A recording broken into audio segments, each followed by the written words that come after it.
Yes. You don't need anything, do you? No, I'll ask you.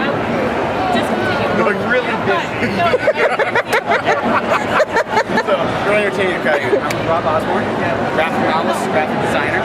His breakthrough book was 1,000 Steps to World Domination. It's one of my personal. Okay, so am I in the shot now? Look at the camera, Josh, not at me. Look at the camera. Okay, I'm Rob Osborne, graphic novelist, graphic designer.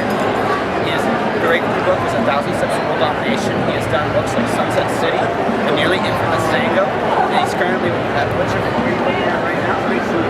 I'm trying to survive this Comic Con, actually. Okay. Yeah. Okay. Besides that, I mean, what's your graphic designer actually? Oh, it's funny you should ask, Josh. I do various design projects and illustration projects for all kinds of companies. You know, it's really. I looked at her and said, I know. So she's not gonna punish you. She's gonna punish me. Here, how about this? Here we go. That is better. Yes, obscure your face. Yeah, it's awesome. Okay, speak up though. Okay. Talk a little louder. Project. Enunciate. Project. Project. To the back. Sufferance. Yes. Anyways, Keep going. all right. So what did you actually do? I know you've done some stuff for me. Well, seriously, I've written for video games. I did. I wrote for one of the worst video games in the history of the Wii. Really? Yes. Which one? It was an AMF bowling game, World Lands. And seriously, it's in the top 10 worst video games of all time. And I'm proud to have written for that because I think it makes the rest of it. Yes. It makes everything else look good by comparison. I recently did, last year I did a comics project with the City of Phoenix, a bicycle safety project. What I'm most proud about that project, if I may tell you more, is that there was some gruesome blood and broken bones and really savage graphic imagery in it. In a comic book for children to teach them to wear their bike helmets and be safe. Actually, it's been a departure for you. Most of your stuff has a very humorous bent outside of Sunset City. Do you enjoy like the more violent stuff, or is it like a change of pace for you, or is it, you know? Oh yeah, I like it all. Yeah, I like it bloody and I like it funny. Yes. Okay, which do you prefer? If you actually had a choice. Funny. Yeah. Absolutely. So let's talk about 1,000 Steps to World Domination. Right off that. You've done it for, what, 10 years? Yeah, the graphic novel was published in 2004. 2004, so it's 10 years. So looking back, are you still doing it most proud of, or is it looking back now, do you think there's anything differently about it? You know, that's a really interesting question because I am really proud of that work. I mean, it was my first really noteworthy project. It was my first published work, and in that regard, I'm extremely proud of it. It also, I would say it took courage to do that book, but actually it meant that I was still naive and stupid because I did something that, I probably was kind of risky just to go and do the work and not know if it was going to go anywhere. And so in that regard, I'm proud of it. But I really enjoy the work. And it's my first, like I said, kind of noteworthy work. And so in that regard, it's pretty special. Actually, at this point, I should ask this: will there ever be a sequel? I don't know. I would like that. Over the years, I've got some pages for a sequel, and that would be interesting. Well, yeah, because the way it ended was you started like right without your 1,000 plan. It'd be actually really interesting to see where that character, or you in that case, because it's definitely you, ended up. Maybe even the alien, even the devil, and some of the other wonderful little side characters in there as well.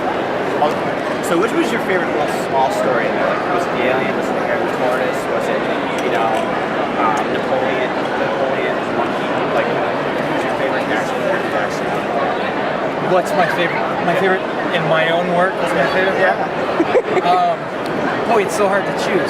Sincerely, I really like the turtle and the rabbit stuff. The aliens was gags, those were gags, and so I enjoy it. I laugh. Yeah, That's cool. All right, let's go to Sunset City. That was your next book afterwards. Very interesting. You use the newspaper as your design. Well, I mean, back then, obviously, newspapers are a little dated now. So, at the time, I mean, I live in a neighborhood. Let me a little aside. I live in a neighborhood now where I've got a lot of senior citizens that are actually on my street, and they still all get the newspaper. Whereas I, a long time ago, switched to reading news online. That being said, when I wrote Sunset City, I took the newspaper, I read it every day, and so in that regard, I was able to relate to my character, and understand how he was connecting with the world in the way that I imagined or perceived that a lot of seniors felt a real connection was they dug into the news and read about articles. Okay, that's cool. All right, moving on to Zango. That's a personal favorite of mine too. I just love the idea of the gore. Where did that actually come from? Probably at the root of that inspiration was my own sense that when I watched TV, I felt like I was wasting time. And so I just, you think about when you're on the couch and you're watching TV and how that's just sucking any creative juice you have or energy to excel beyond your pathetic existence that you currently have. I know. It's all it's falling between the couch cushions while you're watching television. Yeah, so that's what's happening to Lord Zango. So it was interesting. Now, you never completely finished the story, unfortunately. But will you ever get on this couch? Eventually get on this couch? I am not going to tell you. What do you think? I'm actually honestly, straight up, I think eventually you have to. I think he hit a point where you can only sit still for so long. You gotta look yourself in the mirror and you gotta decide right then, right there, is this what you want, right? Is this what you want to be and what to do? And you gotta face whatever fears, phobias, insecurities. Now, a heroic person, right, would find a way to overcome. I know he's a villain, but even a villain has to get a little bit of a hero of some sort. That's the part where I think he would get up off the couch. I think that the gag would be get foiled, like tripping or something on the way out the door. That's what I think would happen. But I think his actual struggle, he wins. As much as he's, I guess, great. Great. I always thought that you were going to put him in a situation you see later, where he had no choice but to confront his fears or be destroyed by them. And if he gets destroyed by them, it's the example. So there's no story if he gets destroyed. Yeah, exactly. It's the end. What an uplifting tale. Yeah. So that's my thought on that. But I just love the idea. I might steal it somewhere. So do it. Yeah, run with it. Let me know what happens. Okay, I will definitely. But you saw the story. I probably would do that too. You saw it last night. Yeah. When does that come out? Hopefully fall. Maybe earn it. Maybe the fall. I'm hoping. She's ready. She can tell you how long. She's ready. She has. Famous. Beyond that, so basically, how did you actually get into street driving? Like, you were doing it for a while, and then you seemed like you disappeared from at least in the comics. So how did that transfer to other things? It's actually, you've got it kind of backwards. Okay. Because I was doing graphic design and illustration before I was doing comics. And comics was something I started out on the side, sort of as a hobby or something I wanted to do. And so that evolved, and then I apparently fell off the map and stopped making comics. Yeah, okay. So, will we see more of the way? Perfect World? Or what? Comics? Yes. Excellent. Even in an imperfect world, you will see more comics. Excellent. So really quick before you go, what's your favorite part of the Oh, it's the people. It's you, buddy. It's you. I think the last time I saw this guy was 2000.